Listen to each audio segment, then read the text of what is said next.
ভাই বিস্কুট আছে না? আছে। আছে ভাই, 10টার বিস্কুট আছে ভাই। আর তো ভাই এক হলে পুরা পরীক্ষা না ভাই, আমার ফ্ল্যাট ভাই ঘুরে দেন। আমার পুরা পরীক্ষা এক হলে পুরা টিয়া দেন না, পরীক্ষা টিয়া দেন না ভাই। ভাই এক গাছ পানি হবো না, একটু খাইতাম। ভাই আল্লাহ পানি লাগবো না তো আপনার ভাই পোলার যেহেতু পরীক্ষা আমি বিস্কুটটাও দিয়ে দিলাম, টেয়া 10টাও দিয়ে দিলাম। ভাই আল্লাহ বাঁচে রাখবো ভাই।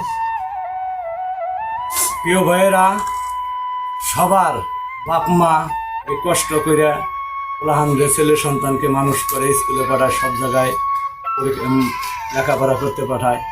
তো কোনো ছেলে সন্তান কোনো বাপ মার মনে কখনো কষ্ট দেবেন না, খারাপ কোনো আড্ডায় যাবেন না। করজোরে অনুরোধ করে বলি,